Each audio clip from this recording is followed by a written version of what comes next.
pikiran kita kepada Tuhan. Mari kita berdoa. Tuhan, terima kasih buat cintamu bagi setiap kami. Engkau tuntun dan Engkau arahkan buat setiap kami untuk kami menikmati dan kami merasakan betapa Engkau baik bagi setiap kami. Diberkati kami yang ada di sini maupun yang menyaksikan maupun secara ulang. Biar Tuhan Engkau yang nyatakan lebih dan lebih bagi setiap kami. Kami tahu yang terbaik daripada Tuhan. Pasti kami terima dengan sukacita daripada Engkau Tuhan. Terima kasih.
Engkau baik Tuhan, Engkau baik Tuhan. Engkau baik. Engkau baik Tuhan. Engkau baik.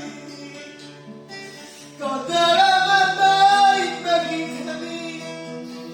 Engkau baik. Engkau baik. Engkau baik Tuhan. Engkau baik. Teramat baik bagi kami. Kami mencintaimu. Kami sangat padamu. Terima kasih Tuhan. Terima kasih.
Terima kasih Bapa, terima kasih Yesus, terima kasih Roh Kudus buat kasih.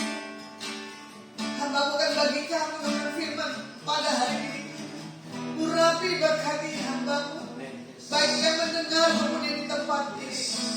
Hanya yang kami minta, yang hanya kami dengar, hanya perkataan-Mu Tuhan, bukan yang lainnya. Walaupun kami bimbang, walaupun kami takut, walaupun kami khawatir, satu hal yang kami katakan malam hari ini, Engkaulah kekuatan pegangan kami. Kami tidak akan mengkhianati Engkau sampai kapanpun. Terima kasih buat cinta-Mu bagi setiap kami. Dan kami tidak bisa membalas apapun selain kami mengucapkan I love you Lord, lebih dari apa yang kami miliki. Diberkati dan diurapi dalam nama Yesus Hamasiah. Hamba-Mu berdoa dan mengucap syukur Tuhan. Haleluya. Amin. Shalom, selamat malam. Ini saya bikin streaming yang berbeda. Ya, sebentar saya mau lihat.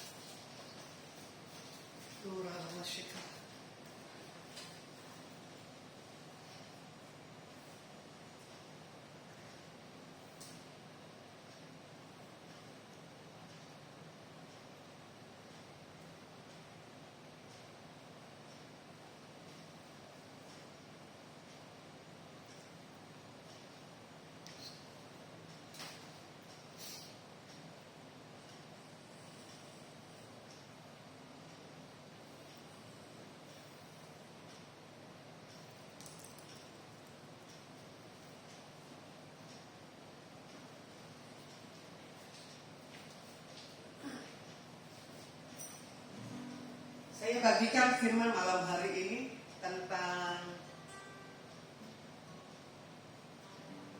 ujian iman. Ya, kita sudah memasuki bulan yang kelima di dalam tahun 2023. Masihkah tahun kita punya satu hal semangat buat tahun ini dan tahun-tahun ke depan? Ya, bagaimana di sini iman adalah satu hal pegangan kita untuk kita berharap kepada Tuhan di akhir-akhir zaman. Buat malam ini saya cuma berkata begini, masih adakah iman di bumi? Masih adakah pengharapan kita dalam Tuhan? Saya masih ada. Ya, karena kalau kita melihat hari lepas hari, kebanyakan kita sebagai anak-anak Tuhan semakin hari iman kita tuh semakin goyah dan semakin luntur. Karena apa? Karena masalah, karena pergumulan, karena proses yang dialami adalah yang tidak mempunyai satu hal jawaban dalam setiap kehidupan. Kalau kita lihat pada malam hari ini, ya, di sini Alkitab mengisahkan tentang perempuan Kanaan yang percaya. Bagaimana dia di sini memilih untuk memberikan respon yang benar supaya apa? Tuhan menjawab apa menjadi satu hal keinginannya. Kalau kita melihat Markus 7 ayat 24 sampai 30, firman Tuhan katakan begini. Lalu Yesus berangkat dari situ dan pergi ke daerah Tirus. Ia masuk ke sebuah rumah dan tidak mau bahwa ada orang yang mengetahuinya, tetapi kedatangannya tidak dapat dirahasiakan. Malah seorang ibu yang anaknya perempuan kerasukan roh jahat segera mendengar tentang dia, lalu datang dan tersungkur di depan kakinya. Perempuan itu seorang Yunani bangsa Siro, Fenisia. Ia memohon kepada Yesus untuk mengusir setan itu dari anaknya. Lalu Yesus berkata kepadanya, biarlah anak-anak kenyang dahulu, sebab tidak patut mengambil roti yang disediakan bagi anak-anak dan melemparkannya kepada anjing.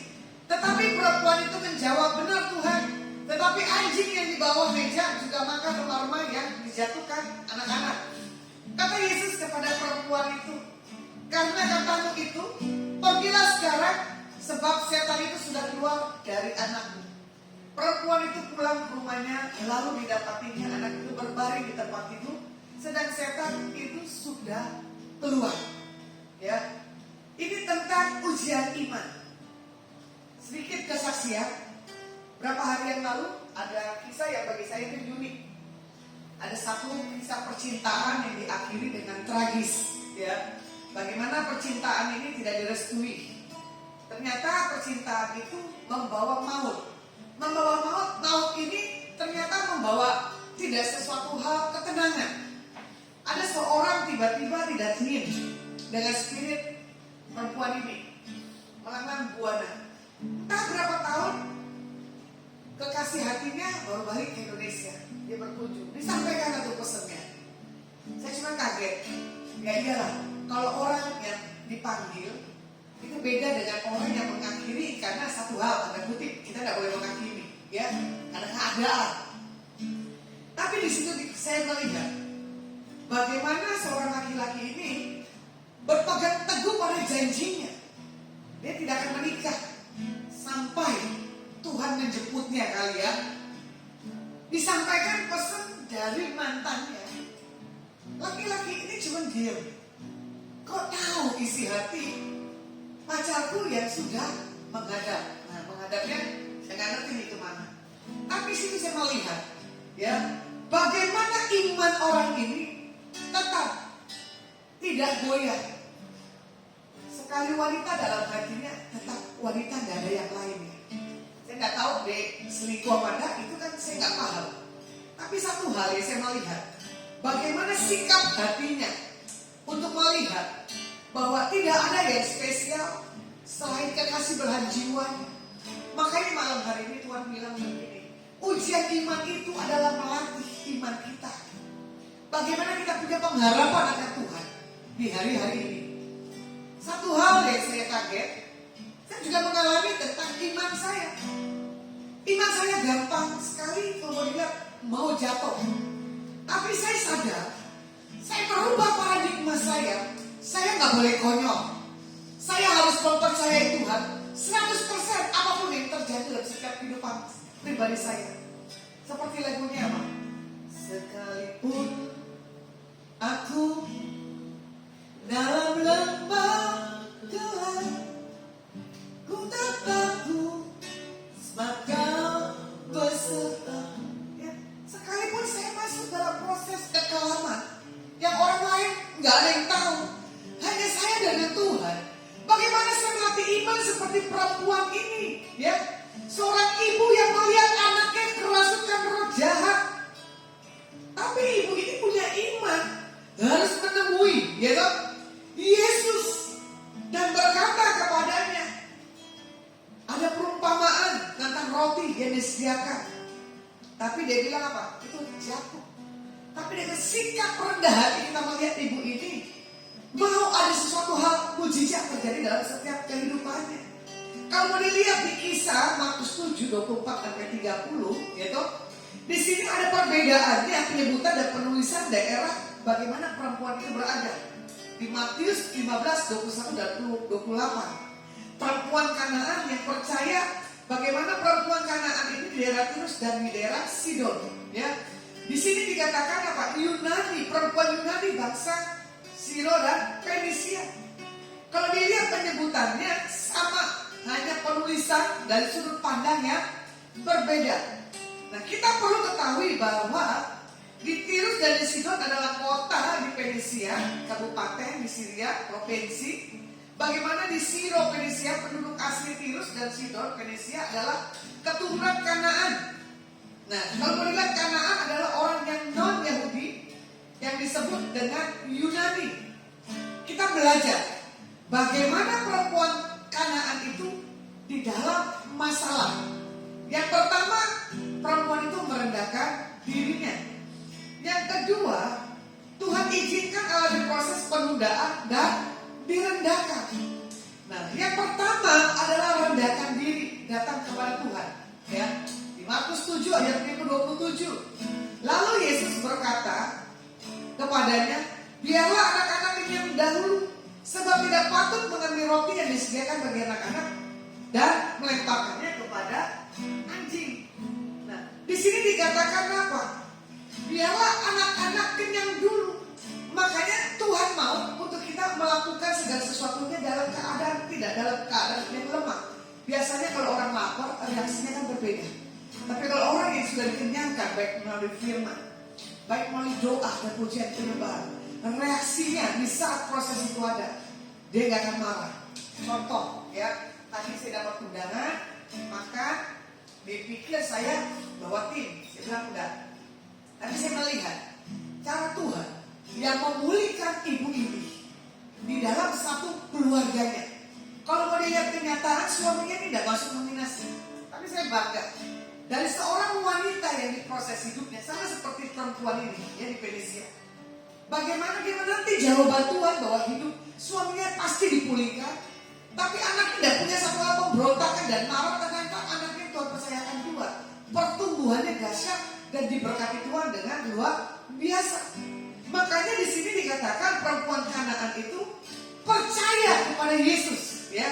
Karena apa? Punya sikap memohon pertolongan, belas kasihan kepada Yesus supaya anaknya disembuhkan dari kerasukan setan. Berarti sikap perempuan ini saya tahu pasti ini tersungkur. Kalau tidak tersungkur nggak mungkin. Atau pasti dia memegang sesuatu dalam tangan Tuhan. Makanya Tuhan punya satu respon yang berbeda. Makanya kita melihat ya bahwa Tuhan itu juga turut merasakan penderitaan anak-anaknya di dalam kita mengalami satu hal proses dalam setiap kehidupan. Kalau kita melihat ya penderitaan yang kita alami itu tidak melebihi kekuatan yang Tuhan taruh dalam setiap kehidupan kita. Pasti ada kemampuannya. Terkadang penderitaan kita buat sendiri karena kebodohan kita, karena paradigma kita yang salah. Karena apa? Kita punya satu hal, pemandangan yang egois. Kadang kita melihat perkataan orang itu adalah kata-katanya yang tidak dipikir waktu dilontarkan. Waktu saya melihat orang yang tersinggung, waktu saya melihat orang yang menyakiti, saya lihat orang itu belum mengalami hal pemulihan. Makanya perempuan ini spontanitas, dia merendahkan diri dan kita belas kasihan daripada Tuhan. Tapi dikatakan Yesus sama sekali tidak menjawab. Nah, Yesus diam bukan berarti Yesus tidak punya respon, ya. Nah, Yesus menjawab murid-muridnya dengan aku diutus hanya kepada domba-domba yang hilang dari umat Israel. Berarti ada pengecualian khusus orang-orang yang benar-benar cinta akan Tuhan dan mengenal siapa pribadi Tuhannya. Makanya Tuhan mau mendekat dan menolong. Nah, kalau mau dilihat, perempuan menyembah Yesus. Proskuneo, seperti anjing mencium tuannya. Kalau kita melihat anjing mau kedatangan tuannya, pasti responnya berbeda. Kalau kita melihat anjing, bisa tahu kalau manusia itu cinta akan anjing. Ada anjing tahu manusia gak cinta akan anjing, dia punya reaksi yang menggonggong, bahkan melebihi dari apapun. Banyak saya pelajari. Makanya kadang orang yang memelihara piaraan anjing kadang begini, kamu pecinta anjing, Bu? Iya, kenapa? Katakan sekali, kalau anjing saya itu orang datang ke sini yang gak suka, responnya dia berbeda. Jadi malam hari ini, bagaimana proskuneo penyembahan kita di hadapan Tuhan adalah sebagai rasa kita mencintai dia lebih di atas segala apapun juga. Nah, saya tahu perempuan ini tetap berharap dan percaya akan pertolongan Tuhan Yesus. Sampai perempuan ini berjuang, gitu. Berarti di sini apa? Mendesak sampai pertolongan Tuhan itu terjadi. Pertolonganmu begitu ajaib, kau telah memikat hatiku. Di saat aku tak sanggup lagi, disisakan kasih-Mu Tuhan. Pertolongan-Mu begitu ajaib, kau telah memikat hatiku. Di saat aku tak sanggup lagi, di situ kuasa-Mu bekerja. Pertolongan-Mu begitu ajaib, kau telah memikat hatiku. Di saat aku tak sanggup lagi, di situ kuasa-Mu bekerja. Amin. Pertolongan Tuhan itu tepat. Berarti perempuan ini kalau bisa lagunya seperti sekarang, dia bisa menyanyi seperti itu. Pertolonganku, gitu. Begitu ajaib. Seberapa ajaibkah Tuhan menolong? Yang di sini maupun yang menyaksikan maupun siaran ulang, gitu. Bagaimana Tuhan mempunyai pertolongan bagi setiap kita tuh, dan kita sangka dan tidak kita duga. Bahkan tadi saya melihat ada seorang wanita dengan pakaiannya, saya terpesona. Saya tidak lihat bodinya yang dahsyat, saya melihat bajunya yang luar biasa. Ada singanya, ada raja walinya. Sampai saya foto, beli di mana? Ya, sampai yang punya restoran kaget. Memang ini ibu pecinta seperti kostum-kostum profetik. Ternyata ini seorang penyembah dari kota Jawa Timur, dari gereja yang punya nama. Saya nggak mengerti dan saya tidak mengenal kalau ini WL yang punya nama di gereja Jawa Timur. Entah kenapa akhirnya kita berfoto. Saya sampaikan kasih Tuhan di atas seorang penyembah. Nah, di sini kita melihat, ya, seorang penyembah punya satu sikap hidupnya selalu dalam keadaan tenang, dalam keadaan rendah hati. Bahkan di sini kalau kita melihat respon perempuan ini adalah seperti karena orang Kanaan merendahkan dirinya, bahwa dia berkata begini, saya nggak layak, saya nggak patut menghadap tatamu Tuhan. Kalau kita melihat bagaimana perempuan ini tetap beriman, dia tetap memiliki kerendahan hati dan percaya bahwa di dalam ketidaklayakannya tetap dia mendesak, minta pertolongan Tuhan. Hari ini apapun yang menjadi keperluan setiap kita, pertolongan Tuhan dia dan amin. Karena saya alami bagaimana Tuhan tolong hidup saya, lepaskan dan bebaskan saya dari keterikatan yang saya nggak mengerti, dari kebodohan yang orang-orang buat. Satu hal yang saya mau katakan, ini adalah satu restorasi yang Tuhan bawa saya lebih dan lebih lagi. Bahkan tadi ikut suaranya nimbrung di dalam saya ngobrol, saya sampaikan pesan Tuhan 10. Bapak ini tersentuh, Bapak ini merasakan sesuatu hal yang dahsyat, dia menangis. Sampai dia bilang istrinya, wow, tidak pernah Bapak seperti ini.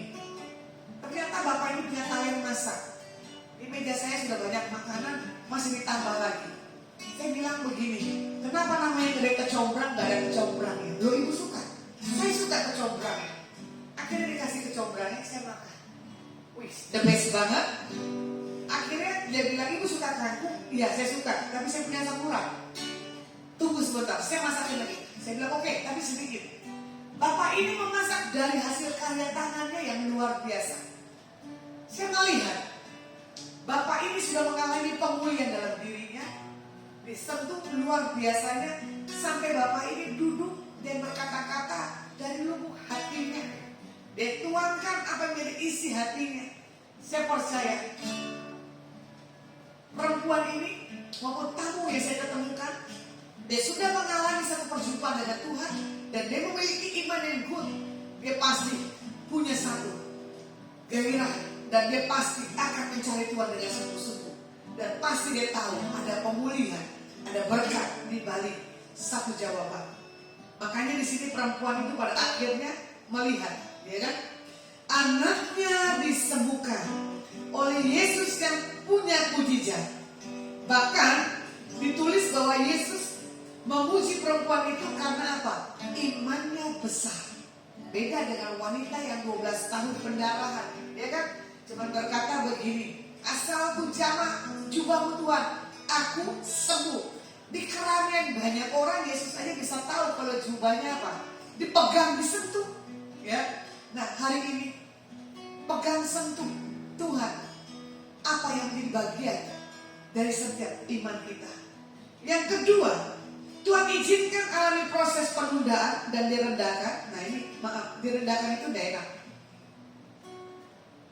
Bagaimana kita orang yang tidak terluka, ternyata kita dilukakan. Bagaimana kita orang yang bodoh, tapi kita direndahkan karena diri kita sendiri yang bodoh. Kalau dilihat Markus 7 ayat 28, tetapi perempuan itu menjawab, benar Tuhan, tetapi anjing yang di bawah meja juga makan remah-remah yang dijatuhkan anak-anak. Makanan yang dibawaku masih dianggap layak. Karena apa? Perumpamaan bagaimana Tuhan melihat sikap kita hari-hari ini. Di saat engkau direndahkan, engkau terluka. Di saat engkau direndahkan, engkau sakit hati. Di saat engkau direndahkan, responmu seperti apa? Contoh, saya pikir saya sudah beres tentang hidup saya, ya. Tiba-tiba saya ketemu dengan orang yang saya nggak mengerti. Ada perkataan yang keluar dari dia, dan saya juga berbicara apa adanya dengan logat saya seperti ini. Dia bilang begini, ibu ini lantang sekali, ini galak ya. Saya bilang, ya, memang logat saya begini. Ibu itu yang satu bilang, karena ibu ini pengkhotbah, jadi logatnya begitu tegas. Tiba-tiba ada orang menyampaikan pesan, dia tahu, dia bilang begini, saya lihat ada spirit yang masih menunggangi ibu. Saya kaget, loh, spirit apa Pak? Sebulan gitu tuh. Ada orang yang mau melukai hidupmu karena ada perkataan yang keluar dalam mulutmu yang orang ini tersinggung. Loh Pak, lihat dulu poinnya. Saya gak mungkin mengeluarkan kata-kata kalau orang itu gak mungkin bodoh. Kenapa orang itu bodoh? Ya saya harus lukai dengan perkataan supaya orang ini menangkap. Kenapa orang benar tapi saya tidak lukai? Kan itu bodoh. Saya bilang begitu. Tapi orang ini tersinggung. Saya bilang, ya terserah orang ini tersinggung. Karena apa? Saya nyatakan kebenaran. Karena apa? Orang lebih banyak berbohong. Ternyata apa? Dilukai, dia tanya ke orang yang lain, bukan kepada Tuhan, dihadapkan tentang pribadi saya yang gak beres. Nah inilah yang beradu argumen. Ini yang adu spirit dalam setiap kehidupan saya. Tapi saya tahu proses yang saya alami mempertaruhkan nama Yesus sama saya dalam hidup saya. Orang yang membuat kebodohan nanti kena sendiri daripada Tuhan. Cuma saya bilang sama Tuhan, saya minta pembelaanmu Tuhan. Dan orang yang membuat kebodohan dalam hidup saya, engkau yang hitungkan. Tapi saya bilang, dia harus bayar yang mahal. Karena saya bayar mahal. Waktu saya bertobat, sampai saya dilukai dalam satu hal perkataan. Tapi saya tahu orang yang melukai ini, wajahnya saya dapat, kotanya saya dapat. Bahkan waktu disebut dengan satu kota demi kota, saya paham. Dikonfirmasi dengan tim-tim saya ya. Saya tidak mengerti, saya cuma dukung dalam doa. Kenapa saya begini. Nah itulah dia. Jadi kalau kita melihat bagaimana perjalanan perempuan ini direndahkan, ya loh, imannya, ada kita melihat satu hal contoh teladan. Saat ada masalah, kita harus berseru kepada Tuhan, bukan kepada yang lainnya. Kadang-kala sepertinya Tuhan tidak menjawab.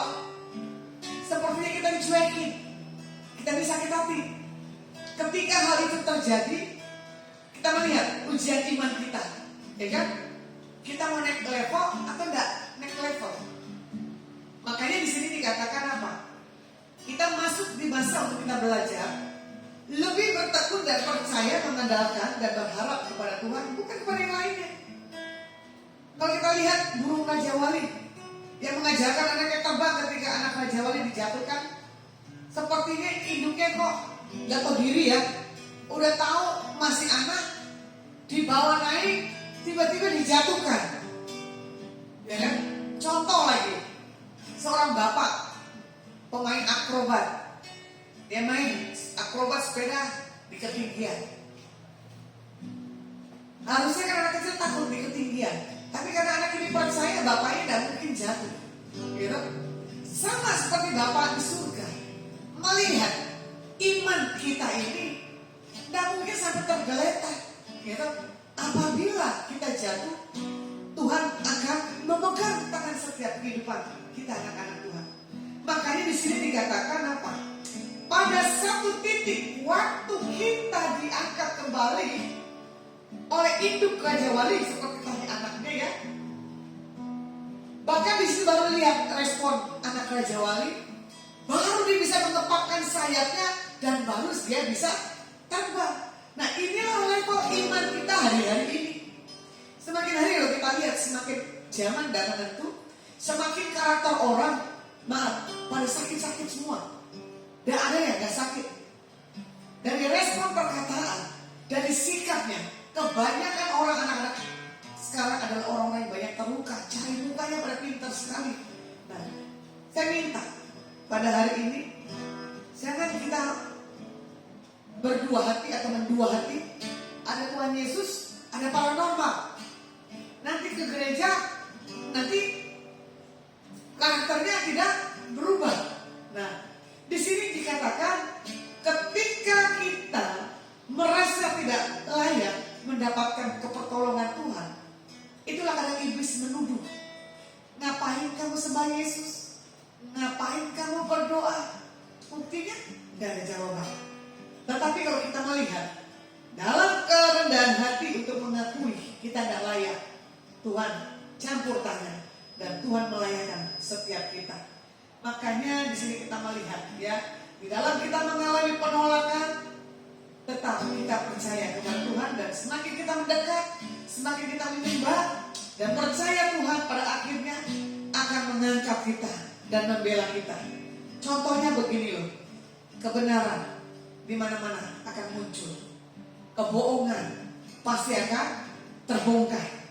Apalagi mempermalukan nama Tuhan, itu pasti kebuka secara otomatis. Mari pada hari ini iman yang kita punya, yaitu sebesar apa yang kita minta mujizat kepada Tuhan, ya supaya Tuhan bisa lakukan dan kerjakan. Bagaimana kita melihat perempuan Syro-Fenisia itu menerima mujizat pertolongan Tuhan. Bahkan kalau kita melihat di dalam hal menerima mujizat Tuhan, setan menyiksa anak itu sampai tergoncang. Jadi kalau orang yang punya luka, kalau orang yang belum dibereskan hidupnya, setan akan berkecamuk di dalam hidupnya, baik dalam pikiran. Pasti bilang begini, kurang ajar, ini orang mesti diginiin. Kembali sikap kita ini bagaimana responnya. Saya belajar punya respon yang benar, untuk saya tidak akan marah untuk apapun juga. Kalau mau dilihat di Markus 7, 29 dan 30 ya. Jadi banyak ayat firman di sini juga dikatakan, lalu Yesus berkata kepadanya, karena jawabmu itu pulanglah, roh jahat sudah keluar dari anakmu. Dan ibu itu pulang di rumah, ia mendapati anaknya sedang berbaring di tempat tidur, dan roh jahat benar-benar sudah keluar dari anak itu. Ya, jadi kita melihat pertolongan Tuhan sesungguhnya Tuhan sudah sediakan melalui karya yang dia kerjakan di atas kayu salib. Jadi bagian kita harus punya iman kepada Tuhan Yesus. Walaupun di tengah-tengah proses keadaan ujian yang kita alami, Tuhan pasti memberikan pertolongan. Jadi buat setiap kita, jangan menyerah. Saya kesimpulkan respon yang benar adalah sangat diperlukan saat ujian iman diizinkan terjadi dalam setiap kehidupan kita. Dari kita belajar perempuan Kanaan tersebut, kita melihat respon yang benar. Yang pertama, ketika ada masalah, rendahkan diri datang kepada Tuhan. Yang kedua, respon kita ketika alami penundaan, maka tetaplah beriman dan jangan komplain. Ketika direndahkan, maka milikilah kerendahan hati. Nah, ini yang buat setiap kita anak-anak Tuhan dan mudah dan gak gampang. Dalam setiap kita mengalami proses dalam setiap kehidupan kita, anak-anak Tuhan. Ya, dan saya mau buat setiap kita buat hari ini, apapun ujian yang kita alami bersama dengan Tuhan, pasti ada pembelaan Tuhan terjadi dalam setiap kehidupan kita sebagai anak-anak Tuhan. Nah, buat selanjutnya kita melihat ada hal yang Tuhan akan kerjakan berbeda dalam setiap kehidupan kita anak-anak Tuhan. Terima kasih yang sudah menyaksikan Instagram dari Spaudor, Herlina dan Herdiono, Petra Kristiantis, Ibu Sisil, Mak Debbie, Stefan Stinjak, Lasian, Erna, Mariana Novita. Terima kasih yang sudah menyaksikan. Buat malam hari ini, kita angkat pujian pertolonganku.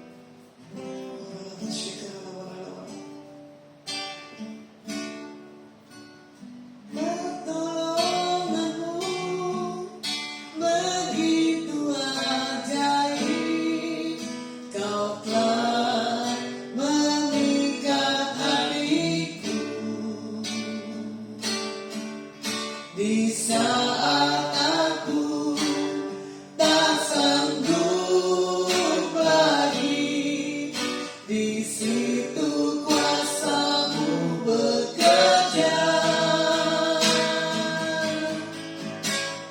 Pertolongan-Mu begitu ajaib, Kau telah memikat hatiku. Di saat aku tak sanggup lagi, di situ kuasa-Mu bekerja. Pertolongan-Mu begitu ajaib, Kau telah memikat hatiku. Di saat aku tak sanggup lagi, di situ kuasa-Mu bekerja. Terima kasih Tuhan. Pertolongan-Mu begitu ajaib. Biar kami melihat ujian iman bagi setiap kami seperti wanita yang meminta respon pertolongan di hadapan-Mu Tuhan. Bagaimana wanita ini cuma berkata, aku gak layak Tuhan. Tetapi karena wanita ini punya respon yang benar, bahwa wanita ini cuma datang mendesak kepada Engkau supaya anak ini disembuhkan dari kerasukan yang merasuk kehidupan anak-anaknya. Kami tahu malam hari ini Engkau tahu isi hati kami yang terdalam. Kami cuma berkata, biarlah kasih anugerah, kebaikan, kemurahan-Mu selalu ada dalam setiap kehidupan kami anak-anak-Mu. Biar Kau taruh lagi iman kami semakin di dalam memasuki hari-hari kami ke depan. Biar kami akan melihat bahwa Tuhan begitu baik bagi setiap kami. Diberkati Tuhan bangsa kami Indonesia. Diberkati RT, RW, lurah, camat, wali kota, gubernur, wali kota, Tuhan bupati, para menteri, aparat pemerintah darat, laut, utara. Kami serahkan polisi di dalam tangan. Biarlah takut atas mereka ada juga dalam hal mereka memimpin bangsa kami Indonesia. Diberkati Pak Joko Widodo dan Pak Anies. Ya pemerintahan kekuatan daripada Tuhan turun bagi presiden kami dan wakil presiden kami. Kami berdoa buat Pilkada 2024. Tuhan, taruh hatimu di atas kami untuk presiden kami 2024 untuk punya takut akan Engkau. Diberkati Ibu Milka, diberkati Pak Posuko, diberkati orang-orang yang terkoneksi dengan Laspa dan Adonai, diberkati tim menara, diberkati orang-orang yang tidak bisa kami sebutkan namanya Tuhan. Kami minta kesembuhan, kami minta kelepasan dan jawabanmu bagi setiap orang-orang yang terhubung dengan Laspa dan Adonai Tuhan. Terima kasih buat kasih-Mu Tuhan, terima kasih. Kami tahu buat hari-hari kami ke depan ada kekuatan, ada hikmat yang Tuhan nyatakan lebih dan lebih lagi. Kalau kami akan pulang, kami mengangkat tangan kami di hadapan-Mu. Bawalah berkat yang terbaik tinggalkan alam nama Bapa, Putra dan Roh Kudus di dalam persekutuan yang manis. Biar apa yang Kau pegang yang disentuh buat hari-hari ke depan dikerjakan Tuhan Yesus berhasil. Yang percaya sudah terima berkat, mari kita sama-sama katakan amin. Kiranya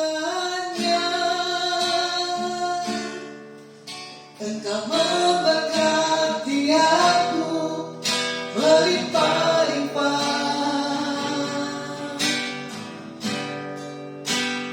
dan memperluas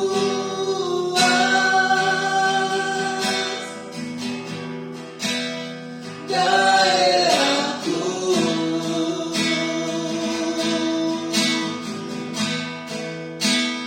Dan kiranya tangan-Mu menyertai aku dan melindungi aku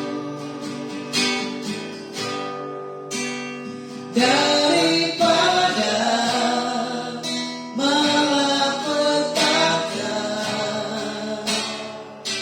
sehingga kesakitan tidak menimpa aku. Oke, terima kasih. Selamat malam. Ibadah Adonai selesai. Saya menyapa dari kota Semarang. God bless.